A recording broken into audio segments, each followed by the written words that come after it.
Good evening to all. Today I continue with Wechsler scale.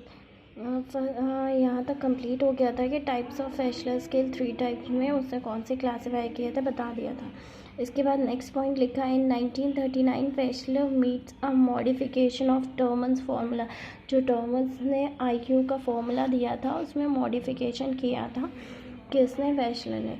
तो next में लिखा है कि आगे जाके वो स्केल जो हुआ मॉडिफाई होके उसका नाम हो गया डेविएशन IQ। ठीक है, उसको डेविएशन IQ कहा गया। ठीक है, क्योंकि उसने फॉर्मूला चेंज किया है। मेन थिंग ये तुम्हें पता होना चाहिए कि 1939 में वेशलर ने मॉडिफिकेशन किया है IQ फॉर्मूला का जो टर्मन्स ने दिया था। फिर उसके बाद उसको डेविएशन IQ का नाम दिया गया। नेक्स्ट है, वेशलर ने जो क्या इंटेलिजेंस टेस्ट बनाया था वो 11 सबसेट्स में बांटा था। 6 सबसेट वर्बल इंटेलिजेंस वर्बल थे जो वर्बली इंटेलिजेंस टेस्ट के फॉर्म में थे, मतलब बोल के हम देख सकते हैं। 5 सबसेट ऐसे थे जो परफॉर्मेंस इंटेलिजेंस कहलाता है। मतलब पहले ही बताया था कि intelligence test group individual verbal non verbal. ऊपर वाला वर्बल है तो ये नॉन वर्बल टाइप है। ठीक है, वर्बल में हम किस तरीके से पर्सन को देखते हैं, पहला इन्फॉर्मेशन से।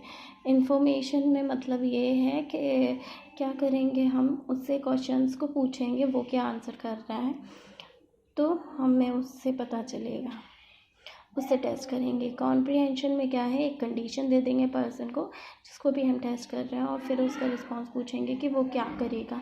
जैसे कि मान लो उसको एग्जांपल दे दिया है कि एक रेस्टोरेंट में कोई पर्सन आया है और तुम भी उसी टेबल पे बैठे हो, बाई चांस जाते टाइम वो अपनी डायरी भूल गया है, तब इस सिचुएशन में तुम क्या करोगे, तो उससे हम पूछेंगे। इसलिए लिखा है what would you do. Next है arithmetic. As name suggest, arithmetic का मीन्स ही है, हम बोलते हैं ना मैथ से रिलेटेड, हमने सुना ही है। तो टेक्स्ट बुक के प्रॉब्लम सॉल्व करने को देंगे या उससे पूछेंगे। सिमिलरिटीज़ में 2 चीज़ें दी होंगी और क्या क्या सिमिलरिटी हो सकती है ये चीज़ पूछना है।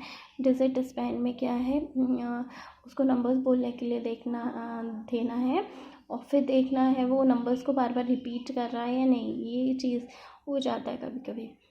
वोकैबुलरी में एक वर्ड दे दिया, उसको वो कैसे डिफ़ाइन कर रहा है, word reasoning. Next performance scale में हम क्या क्या चीज़ें देखते हैं, डिजिट सिंबल, मतलब सिंबल के थ्रू पर्सन कैसे रिस्पॉन्स कर रहा है। ठीक है, पिक्चर्स दे दिया है बहुत सारा, एक ही पिक्चर है पर अलग अलग जैसे पजल टाइप में है, उसको असेंबल करना है, कंप्लीट करना है।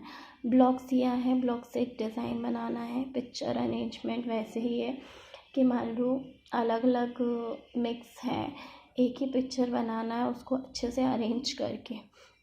ऑब्जेक्ट असेंबली में बहुत सारे ऑब्जेक्ट हैं, अलग अलग हैं, कौन सा किसके साथ जुड़ेगा या कैसे सारे ऑब्जेक्ट्स को असेंबल करना है, अच्छे से रखना है। ठीक है, नेक्स्ट है मैट्रिक्स रीजनिंग। इसके बाद यहाँ पे लिखा है कि person has to do as many as in individual many as in 1.5 minute. हम ये जो जिस तरीके से ये डिजिट सिंबल है या पिक्चर कंप्लीशन है, दोनों में, चाहे वो वर्बल हो या फिर परफॉर्मेंस स्किल टाइप में, इन चीज़ों के थ्रू देखते हैं, पर्सन को टेस्ट करते हैं। तो इनमें हर एक की बात करें, जैसे एक डिजिट सिंबल की तो 1.5 मिनट लगता है। ठीक है, ये मेनली तुम्हें इनका नाम पता होना चाहिए कि किस किस तरीके से हम देखते हैं। नेक्स्ट दिया हुआ है नेक्स्ट पॉइंट इसमें लिखा हुआ है, some clinical psychologist have used this subset to identify brain disorder. अब सिंपल सा बोला है, पहले भी बताया था कि कोई भी साइकोलॉजिकल टेस्ट है तो जैसे इंटेलिजेंस टेस्ट है वो सिर्फ इंटेलिजेंस के लिए नहीं, साथ में पर्सन की एबिलिटी को देखने के लिए और डायग्नोसिस में भी हेल्प करता है। अब जैसे यहाँ नॉर्मल पर्सन है तो ऑब्जेक्ट असेंबल कर लेगा, पर कोई ब्रेन डिसऑर्डर या ब्रेन डिसफंक्शन का या मेंटली रिटार्डेड पर्सन है तो उसको डिफ़िकल्टी होगी, तो डायग्नोसिस में भी हेल्प करते हैं ये सारे टेस्ट। इसके बाद हमें देखना है, थर्ड टेस्ट है Cattell's culture fair intelligent test.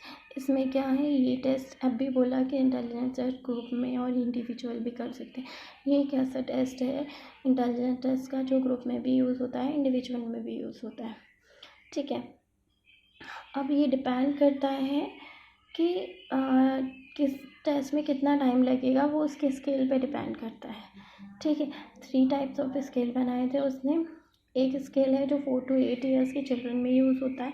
Second scale 8 to 14 years के चिल्ड्रन में यूज़ होता है। स्केल 3 है बहुत ही जीनियस पर्सन। अगर हमें कोई लगता है, हम बोलते हैं ना नॉर्मली हर चीज़ हमने पूछा आ गया और हमारे माइंड में आ रही है ये तो बहुत जीनियस है, तो ऐसे जीनियस पर्सन के लिए उसने स्केल 3rd कैटेगरी दिया था। नेक्स्ट है रेवेंस प्रोग्रेसिव मैट्रिसेस। ये किसने डेवलप किया था? जेसी रेविन ने 1936 में। सेकंड पॉइंट लिखा है was designed as a measure of Spearman G. मतलब जो हमने स्पेयरमैन जी थ्योरी पढ़ा था, तो ये एक टेस्ट है जो क्या करता है, मेज़र करता है पर्सन के जी फैक्टर को। मतलब G factor means general ability. हर एक पर्सन में जो होता है वो जनरल एबिलिटी। स्पेसिफिक एबिलिटी को एस फैक्टर बोलते हैं। स्पेसिफिक एबिलिटी से मतलब होता है जो कुछ स्पेशल एबिलिटी है जो हर किसी में नहीं होती है। हर एक पर्सन में कुछ हटके होता है, क्षमता होती है। जैसे कोई बहुत अच्छी पेंटिंग कर सकता है, तो ये हर किसी के पास में नहीं है, तो ये एस फैक्टर है। और जी फैक्टर जो नॉर्मली सब कर सकते हैं ऐसी चीज़ें, तो जी फैक्टर वो बोला हुआ है, तो उसको डिटरमाइन करने में हेल्प करता है, मेजर करने में। It is a multiple choice intelligence. जैसे कि नॉर्मली हमने बहुत सारे क्वेश्चन देखे होते हैं पेपर में, कैसे आते हैं मल्टीपल चॉइस के, मतलब 4 आंसर्स होते हैं, फिर हमें अपना करेक्ट रिस्पॉन्स चूज़ करना पड़ता है। तो intelligence Raven's progressive matrix test में क्या होता है, क्वेश्चन ऐसे होते हैं या आइटम्स ऐसे होते हैं जिसमें हमारे पास मल्टीपल चॉइस के थ्रू हम आंसर दे सकते हैं। सब्जेक्ट हैज़ टू आइडेंटिफाई, इसमें मेन किस तरीके से पर्सन रिस्पॉन्स करता है, क्या मिसिंग है। मान लो उसको एक आइटम दिया हुआ है, 2 पिक्चर दी हुई हैं, दोनों एक सी हैं, बट पहली पिक्चर से दूसरी पिक्चर में कुछ मिस है, हमें आइडेंटिफाई करना है क्या मिसिंग है। इसलिए लिखा है subject has to identify the missing pattern. Subject को देखना होता है कि क्या मिसिंग है। 4th जो इंटेलिजेंट टेस्ट है वो भाटिया बैटरी यूजिंग इंटेलिजेंस है। ये किसने दिया था? CMM भाटिया ने दिया था 1955 में, और मेनली इंडियन पॉपुलेशन के लिए दिया था। इसने क्या किया था, 5 सबसेट्स बनाए थे अपने टेस्ट में, जिनका नाम है Kohs block design test, Alexander passalong test, pattern drawing test, immediate memory और पिक्चर कंस्ट्रक्शन टेस्ट। ये टोटल ये जो टेस्ट है उसको करने में टोटल टाइम कितना लगता है? 1 आवर। और इसका मैक्सिमम स्कोर जो उसने दिया था वो 95 दिया था। हमें ज़्यादा लेंदी अब अगर हम ये सारे इसके अंदर पढ़ते हैं कि इसमें क्या होगा तो बहुत लेंदी हो जाएगा। तो मेन थिंग हमें क्या है, कौन कौन से टेस्ट होते हैं और जिसका जनरल पता होना चाहिए वो हम पढ़ेंगे, क्योंकि हर एक टेस्ट का अगर डीप पढ़ेंगे तो वही बहुत बड़ा होगा। और हर एक टेस्ट में बहुत सारे टेस्ट है, जो मेन टेस्ट है उनके बारे में मेन चीज़ें हम पढ़ेंगे। Okay, thank you.